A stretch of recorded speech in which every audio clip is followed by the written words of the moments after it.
आज आम आसिक पहुँचीचु बीजेपी कार्यालय आम पाखे अच्छा बांकीर वरिष्ठ पूर्वतन बीजेडी आगधाड़ी ब्लॉक अध्यक्ष तथा विभिन्न पदपदवी रही कार्य कर आसी एवं केउ कारण असंतुष्ट हो बीजेपी योगदान देले सांगे कथा है। आम पाखे अच्छा वरिष्ठ बीजेपी नेता कान्हू सिंह। आज्ञा आपको के स्वागत। हाँ नमस्कार। मु अणकांग्रेस राजनीति रे छात्र जीवन रु 1987 मसीह कालीपोई बोली गोटे निपट मफसल एरिया बांकीर सेतबेले कह जाए उपांत एरिया बोली से अंचल राजनीति रे पाद देती। साधारण लोकर बहुत समस्या सेतबेले थिला, रास्ताघाट नथला, स्कूल नथला, ये सबू मते प्रभावित करथिला। मु मोर दिवंगत नेता स्वर्गत घनश्याम साहू तत्कालीन एमएलए विजु पट्टनायक मुख्यमंत्री से मत राजनीति आनी मुझे साधारण लोक किसी कम करने राजनीति प्रवेश करी।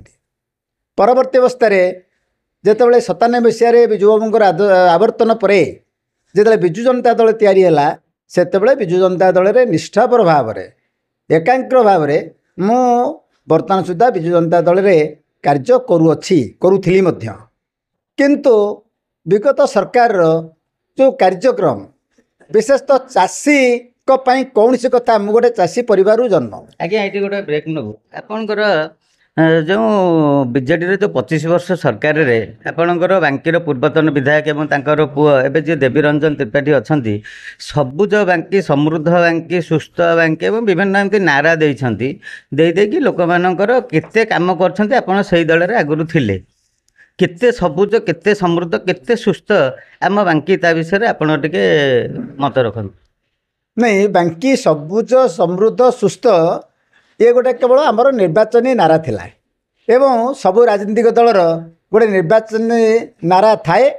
आमे जो नारा बांकी देलु तत्कालीन नेता जे बांकीर प्रतिनिधित्व करुले से जहाँ ना आपण मैंने कहले प्रभात त्रिपाठी, ये गोटे सस्ता नाराटे देकी बांकीवासी पाखे आदृत हो नुहे किंतु ता वास्तविक से सत्यता नथिला।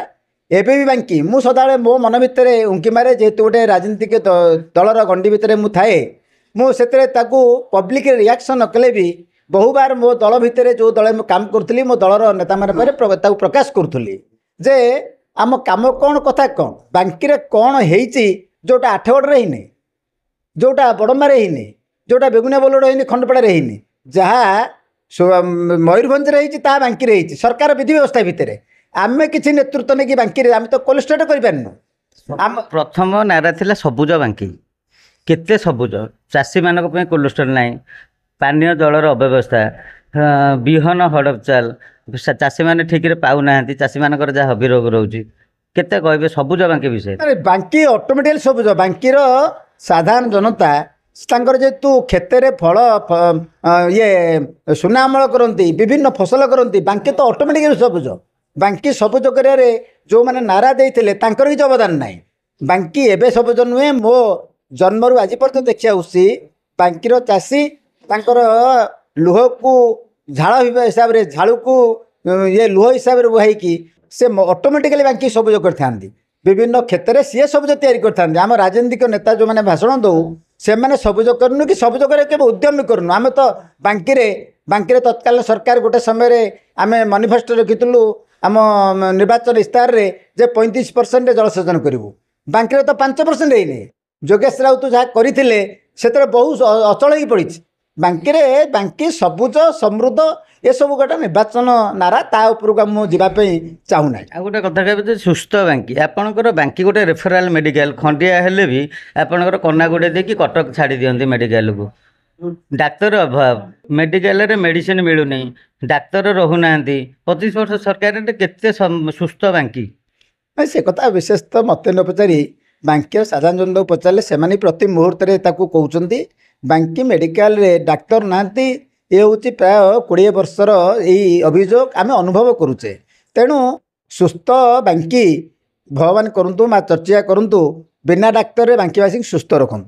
आगामी दिन में आपणकर कौन जो लोकाभिमुखी कार्यक्रम मोदी सरकार बीजेपी सामिल होला लोक मान कौन रहा आपणकर मोटो रही? मु तो बहुत आनंदित ମୁଁ ଗୋଟିଏ ପର୍ସନାଲି ଚାଷୀ ପିଲା ହିସାବରେ ମୁଁ ବହୁ ଆନନ୍ଦିତ 7 ବର୍ଷ ଭିତରେ ଏ ସରକାର ଯାହା କହିଥିଲା ଆମେ ବି ସେତେବେଳେ ଭାବୁଥିଲୁ ଯେ ୟାଙ୍କର ଯାହା କହୁଛନ୍ତି ସରକାର ଆସିଲେ ହେବା ସମ୍ଭବ ନୁହେଁ।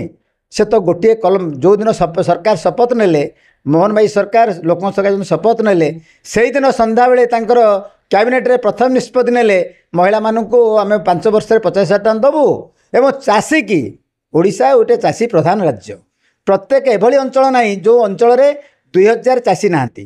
ଆମେ 800 ଟଙ୍କା ଆମେ ଦେବୁ ବୋନସ୍ ଦେବୁ ଧାନ କୁଇଣ୍ଟାଲରେ। ତାହା ଗୋଟିଏ କଲମକାରରେ କରିଛନ୍ତି। ମୁଁ ବହୁତ ଆନନ୍ଦିତ।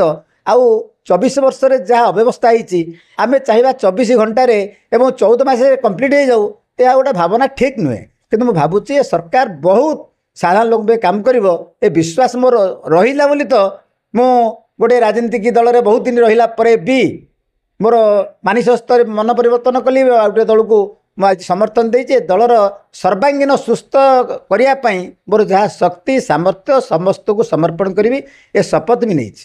ଆପଣ ଜଣେ ଚର୍ଚ୍ଚିତ ଚେହେରା ବାଙ୍କି ରାଜନୀତିରେ, ବିଜେଡ଼ିର ସକ୍ରିୟ ରାଜନେତା ବୋଲି ସମସ୍ତେ ଜାଣନ୍ତି ଏବଂ ଆପଣ ଯେବେ ଏବେ ଗତ କିଛି ଦିନ ଦେଲା ପରେ ଆପଣ ଅସନ୍ତୁଷ୍ଟ ହୋଇ ମାନ୍ୟବର ମୁଖ୍ୟମନ୍ତ୍ରୀଙ୍କୁ ପତ୍ର ଆକାରରେ ଜଣାଇଥିଲେ ଯେ ଦଳରୁ ମୁଁ ବହିଷ୍କୃତ ହେବି ବୋଲି, କିନ୍ତୁ ସେତେବେଳେ ଆପଣଙ୍କର ଅଲୋଡ଼ା ବୋଲିକି ପରିତ୍ୟାଗ କରିବେ ବୋଲି ଯେତେବେଳେ ଦେଇଥିଲେ, ସେ ତାପରେ ଯେତେବେଳେ ଖବରକାଗଜରେ ବାହାରିଲା ଆପଣଙ୍କର ଦଳର ବରିଷ୍ଠ ନେତୃବୃନ୍ଦ କହିଲେ ଯେ ସେ ଜଣେ ଅଲୋଡ଼ା ବ୍ୟକ୍ତି, ତାଙ୍କ ଦଳ ପରିବର୍ତ୍ତନରେ ଆମ ଦଳରେ କିମ୍ବା ବାଙ୍କିରେ କୌଣସି ପ୍ରଭାବ ପଡ଼ିବ ନାହିଁ। ଏଇଟା କେତେ ଦୂର ସତ ଅନୁଭବ କରୁଛନ୍ତି?